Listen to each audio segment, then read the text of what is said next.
हाँ जी, MSc final students, हमारा जो नेक्स्ट टॉपिक है फ्लूइड मैकेनिक्स का वो है एक्सियल सिमेट्रिकल फ्लो। यहाँ पे एक्सियल सिमेट्रिकल फ्लो और स्टोक्स स्टीम फंक्शन की डेफिनेशन है। ये टॉपिक होते ही आपका 4th यूनिट खत्म है। यहाँ पे आपको कहता है कि when the motion is the same in every plane through a given line called axis, the motion is called axial symmetrical. अगर मोशन क्या है, जैसे हर प्लेन में क्या है, सेम है किसी गिवन लाइन के थ्रू। ठीक है, मोशन मतलब जो फ्लूइड का है, एक्स वाई ले लो, वाई जेड ले लो, जेड एक्स ले लो, हर प्लेन में मोशन कैसा है, सेम है किसी गिवन लाइन के थ्रू। उसको आप क्या कहते हैं, गिवन लाइन को आप क्या कहेंगे, एक्सिस कहेंगे, और मोशन जो होगा उसको आप क्या कहेंगे, एक्सिस सिमेट्रिकल कहेंगे। आगे आपको यहाँ से करना है कि for example steam function can be defined for such motion as illustrated below. तो यहाँ पे इक्वेशन ऑफ जो कॉन्टिन्यूटी होती है किसमें, सिलेंड्रिकल कोऑर्डिनेट में, किस केस के लिए, for the case of the incompressible fluid के लिए क्या होती है, 1/r curl by curl r q r plus 1/r curl q theta by curl theta plus curl q z by curl z is equals to 0। जब motion कैसा है आपका, symmetrical है, किसके अबाउट है, जेड एक्सिस के अबाउट, तो Q theta को हम क्या लेंगे, 0 लेंगे, क्योंकि मोशन किसके अबाउट सिमेट्रिकल है, जेड एक्सिस के अबाउट क्या है, सिमेट्रिकल है, तो क्यू थीटा हमेशा वहाँ पे क्या होता है, जेड एक्सिस पे 0 होता है। तो यहाँ पे जो फर्स्ट नंबर इक्वेशन है, रेडियल वेलोसिटी होती है ये, तो यहाँ से ये किस में रिड्यूस हो जाएगी, 1/r curl by curl r curl q r plus curl q z by curl z is equals to क्या आ जाएगा, यहाँ से 0 आ जाएगा। उसके बाद ये क्या कहना चाहता है आपको कि एक्स एक्सिस को आपने क्या लिया, कि एक्स एक्सिस क्या है आपकी, एक्सिस ऑफ सिमेट्री है in the place of Z axis. अगर आप एक्स एक्सिस को ले लेते हो किस प्लेस पे, जेड एक्सिस प्लेस पे, और डब्ल्यू बार को अगर हम लेट करें कि ये क्या है, डिस्टेंस है, कहाँ कहाँ से है, एक्स एक्सिस से, यू और वी किसे डिनोट करते हैं, कॉम्पोनेंट है किसका, वेलोसिटी का, किस डायरेक्शन में, एक तो आपके पास एक्स डायरेक्शन है, एक आपने कौन सी डायरेक्शन लेनी है, डब्ल्यू बार वाली डायरेक्शन लेनी है।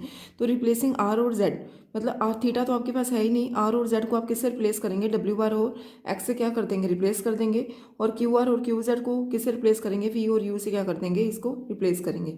ठीक है, तो यहाँ से आपके पास आपने क्या किया, आर और जेड को आपने किससे रिप्लेस करना है, डब्ल्यू बार और एक्स से। एक्स डायरेक्शन में जो वेलोसिटी है उसको यू, मतलब क्यू जेड को आप किससे रिप्लेस कर रहे हो, यू से, और क्यू आर को आप किससे रिप्लेस कर रहे हो, वी से क्या कर रहे हो, रिप्लेस कर रहे हो। उसके बाद अगर हमने इसको क्या कर दिया, रिप्लेस कर दिया, तो आपके पास ये वैल्यू आएगी, आर को आपने किससे रिप्लेस किया, डब्ल्यू बार से, तो 1/w bar curl by W bar v plus curl u by curl x is equals to 0। ये आपका यहाँ तक आ गया। उसके बाद आगे इसको सोल्व करेंगे तो नेगेटिव डायरेक्शन में ले जाओ, तो curl by W bar V is equals to curl by curl X minus W bar you.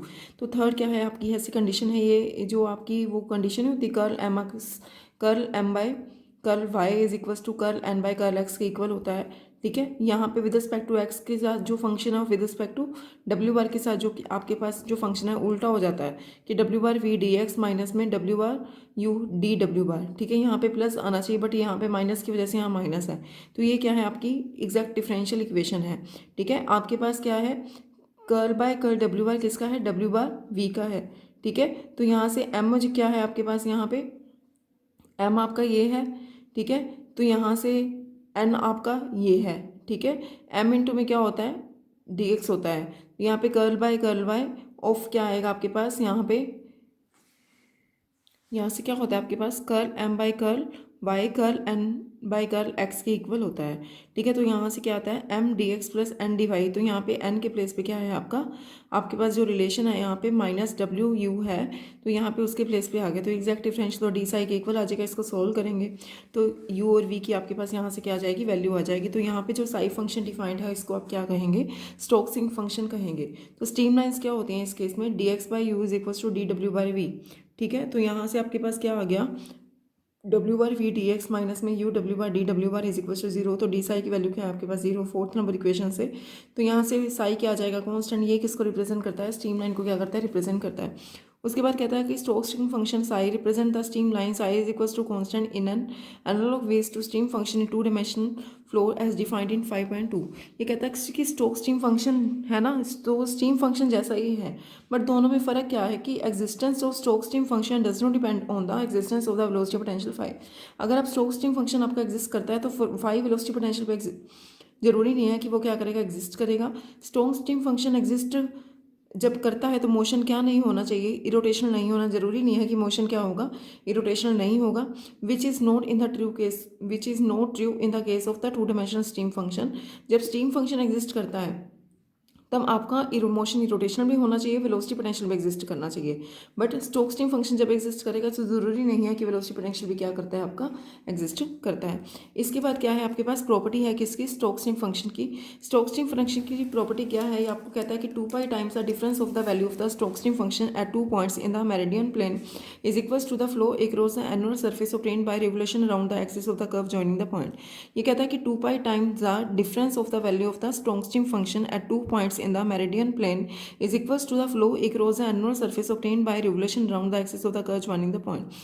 2 pi times difference of the value Stokes steam function जैसे साई है, इसकी जो वैल्यू है 2 पॉइंट्स पे, इन दोनों का डिफरेंस किसमें, किसी प्लेन में, वो किसके इक्वल होगा, फ्लो के equal, flow across the annular surface के इक्वल होगा, जो कैसे obtained हुआ है, ठीक है। उस कर्व को हम क्या कर दें, रोटेट कर दें किसी एक्सिस के अबाउट, ठीक है। जैसे आपके पास ए बी क्या है, आपके पास कोई कर्व है, अगर मैं इसको क्या कर दूं, तो किसी एंगल से क्या कर दूं, इसको एक्सिस के अबाउट रोटेट करेंगे तो वो अपनी जगह से क्या हो जाएगी, डिस्प्लेस्ड हो जाएगी। मतलब आप उसको क्या दे रहे हो, रोटेशन दे रहे हो कर्व को। जो सरफेस वो ऑब्टेन्ड होता है, वो सरफेस कैसा होता है, बीच के पार्ट का एनुअल सरफेस होता है। तो जैसे यहाँ पे आपको कहता है कि A B been an arc of the curve which one rotated about the x axis will describe an annual surface. वो कौन सा सरफेस डिस्क्राइब करेगा, एनुअल सरफेस को डिस्क्राइब करेगा। तो पी क्या है, आपका कोई पॉइंट है किसमें, ए बी में। डी एस क्या है, कोई आपकी एलिमेंट्री पार्ट है, जैसे ये डी एस है, ये छोटी सी क्या ले ली मैंने, आपकी एलिमेंट्री पार्ट ले ली। थीटा क्या है, इसका इंक्लिनेशन है with respect to x axis. Component जो है इसके वेलोसिटी के वो क्या है, यू। ये क्या है, उसके परपेंडिकुलर डायरेक्शन में क्या है, वी है।